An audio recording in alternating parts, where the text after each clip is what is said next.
Welcome to Hidden Gems of Nature. This is our destination today. It's a narrow canyon on the northern slope of the Superstition Mountains. It's really kind of cool. There's several of these little teeny canyons up here. We've hiked through 3 of them. This is our 3rd one today. None of them more than about half mile to a mile long. Join us as we explore and discover these canyons in the Superstition Mountains. Now let's take a look at some of the clues you'll need to find this trailhead. These clues are going to be a little bit different than I've done in the past. It's mostly just going to be landmarks. There's not going to be clear turns, but again, just large landmarks along the way. Use these landmarks to help find this pullout on the side of the road. Some of these landmarks are very iconic landmarks. They're easy to recognize and give you a great sense of direction as to where you are. Some of them are not as well known, but provide distinct and unique landmarks as you pass them. So I'll let the landmarks speak for themselves as you drive to the trailhead.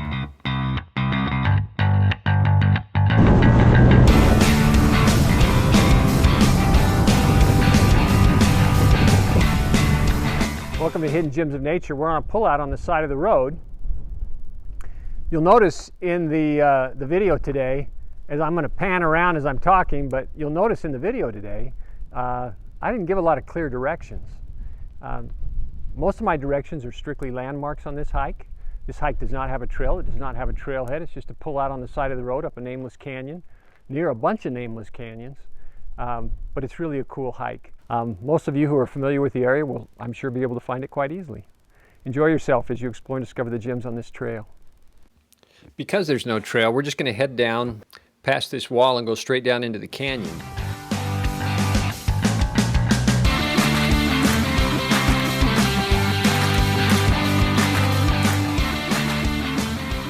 As you can see, it's really steep, and there's a lot of loose rock and gravel at the top. The best way down is probably the left side.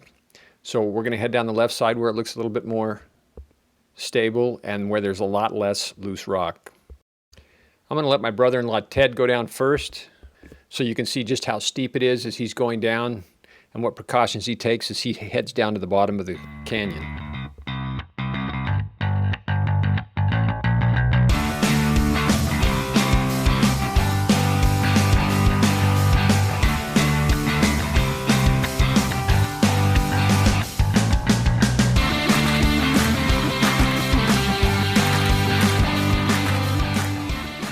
Now that Ted's at the bottom of the canyon, I'll join him and we'll head up the canyon.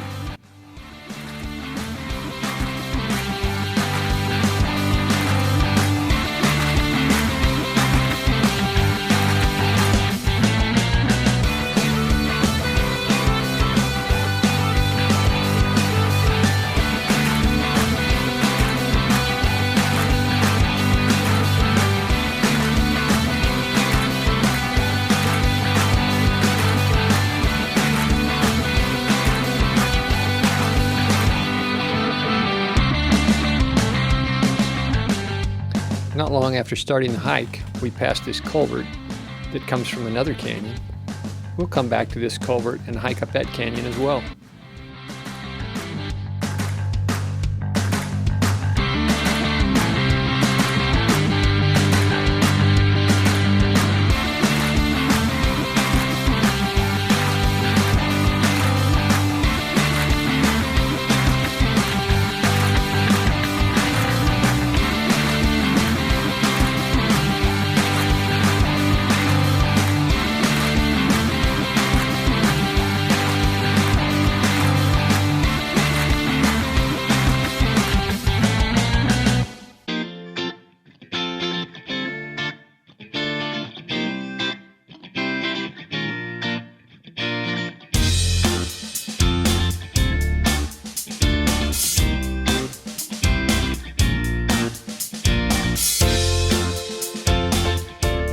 We came across patches of this vine throughout the canyon, but when we dropped into this section, it covered the entire floor of the canyon. Flowers were sure pretty, but makes you a little nervous for snakes. A couple of small sections in this canyon have walls of greenery between trees and shrubs, so you end up having to do a little bit of bushwhacking. You may want to come prepared with long sleeve and long pants. I know Ted commented a couple of times that he wished he'd brought long pants.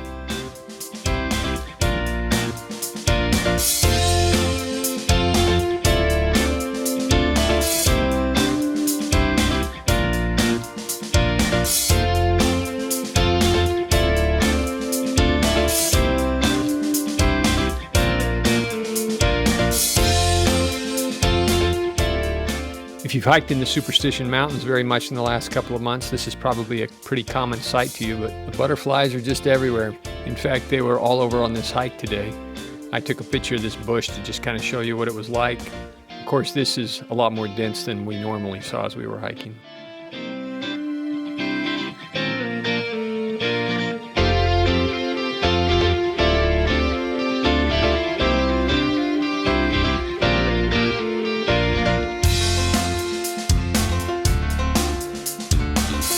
This is the second culvert that we came across while we were hiking. We decided to go up this canyon as well, see what we might find. These culverts are about 10 or 11 feet in diameter. They're pretty big. As we were going through this one, we noticed a couple of bats flying around at the far end of the culvert. You can see them flitting around if you look closely in this portion of the video.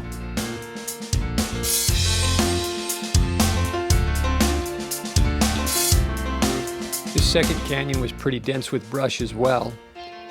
It wasn't as thick as the first canyon, but it didn't have as many rock configurations or interesting rock formations as the first canyon.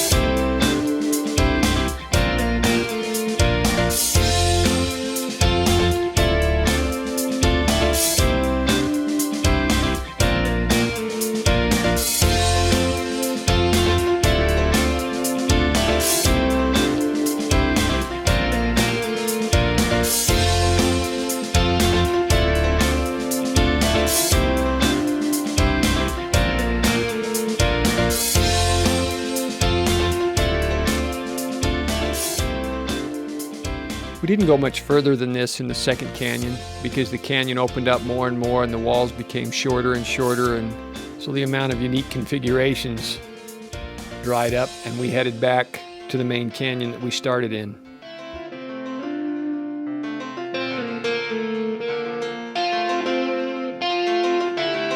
We got back to the first culvert that we came to and decided to go through that and into the third canyon that we hiked up today. This culvert was full of debris, as you can see. In fact, it was like this about 3/4 of the way through the culvert. I would guess these culverts are 60 to 80 yards long.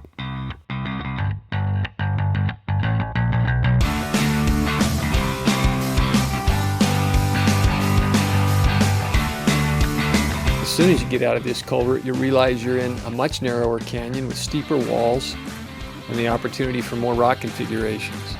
And we weren't disappointed. This was by far the most interesting canyon of the 3 canyons that we hiked up.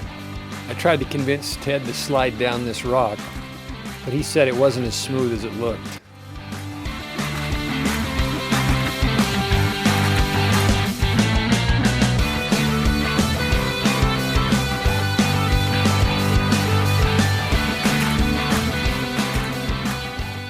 We continued up the canyon and enjoyed more rock configurations, lots of pools of water. Didn't see any fish life in the water, but plenty of frogs.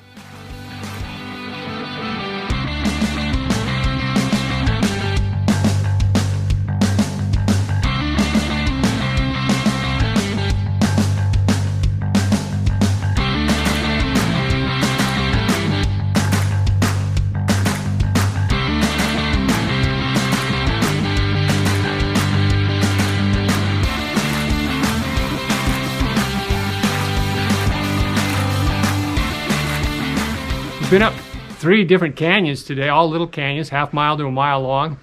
This is probably the most picturesque of the canyons. A lot of water up this canyon as compared to the other ones. All of them narrow canyons.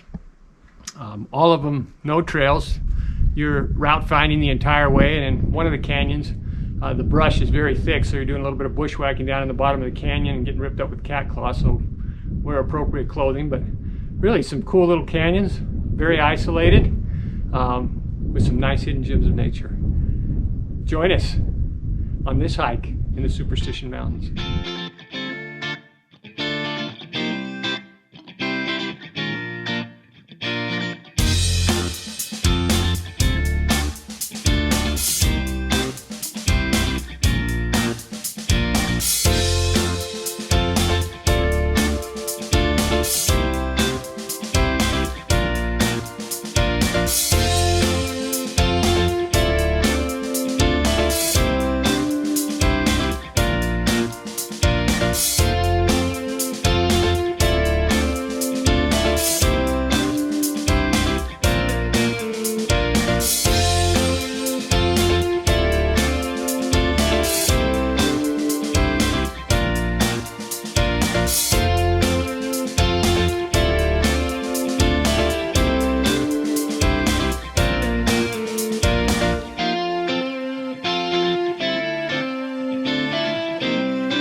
canyon began to open up a little bit past this point, so we turned around and headed back to the culvert.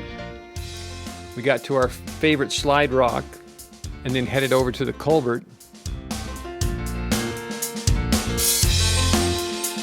The cliff on the right side of the culvert looked like it was climbable, so I tried climbing but was better at falling than climbing. Ted, on the other hand, with his 6'4" reach, made it up that side without too much effort, and I went through the culvert and met him at the top of the road.